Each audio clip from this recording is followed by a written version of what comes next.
नमस्कार भक्तांनो, आपल्या सर्वांचं स्वागत आहे आपल्या चॅनलवर। आज आपण जाणून घेणार आहोत आई तुळजाभवानीला कोणते नैवेद्य सर्वात जास्त प्रिय आहे आणि कोणत्या नैवेद्याने आई लवकर प्रसन्न होते। आई तुळजाभवानी ही शक्तींची अधिष्ठात्री देवी आहे। महाराष्ट्रात तिचं खूप मोठं स्थान आहे। भक्त मनापासून जे काही अर्पण करतो ते आई प्रेमाने स्वीकार करते। पण काही नैवेद्य असे आहे जे आईला विशेष प्रिय मानले जातात। सर्वात आधी येतो गोड नैवेद्य। आईला पुरणपोळी खूप आवडते। विशेषतः सणासुदीला पुरणपोळी अर्पण केल्यास आईची कृपा लवकर मिळते असं मानलं जातं। त्यांच्याबरोबर खीर, तांदळाची किंवा शेव्यांची खीर देखील अतिशय शुभ नैवेद्य आहे। गुळ भात आणि शिरा हे पदार्थ सुद्धा देवीला प्रिय आहे, कारण ते सात्विक आणि शुद्ध असतात। यानंतर येतात लाडू, मोदक आणि पेढे। हे गोड पदार्थ भक्तीने अर्पण केल्यास आई प्रसन्न होते। विशेषतः तिळांचे लाडू किंवा बेसन लाडू अर्पण केला जातो।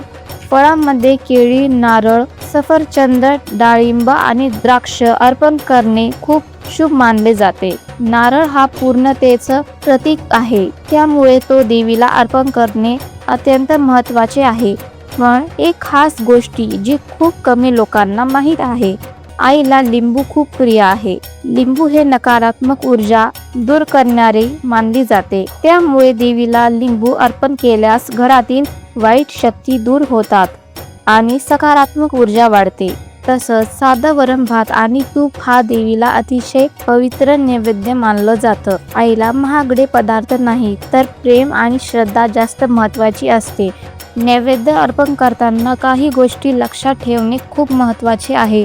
अन्न पूर्णपणे सात्विक असावे, त्यात कांदा लसूण नसावा, स्वच्छता आणि शुद्धता पाळावी आणि सर्वात महत्त्वाचं म्हणजे मन शांत ठेवून श्रद्धेने नैवेद्य अर्पण करावा। नैवेद्य अर्पण करताना तुम्ही ओम ऐं ह्रीं क्लीं चामुंडाय विचे हा मंत्र जपला तरीही त्याचा अधिक लाभ मिळतो। हा मंत्र आईची कृपा मिळण्यासाठी खूप प्रभावी मानला जातो। भक्तांनो, लक्षात ठेवा, आईला तुमचं प्रेम आणि श्रद्धा सर्वात जास्त प्रिय आहे। तुम्ही कोणत्याही नैवेद्य मनापासून अर्पण केला तर ही आई तुमची सर्व इच्छा पूर्ण करते। जर तुम्हाला हा व्हिडिओ आवडला असेल तर लाईक करा, शेअर करा आणि चॅनलला सबस्क्राईब नक्की करा।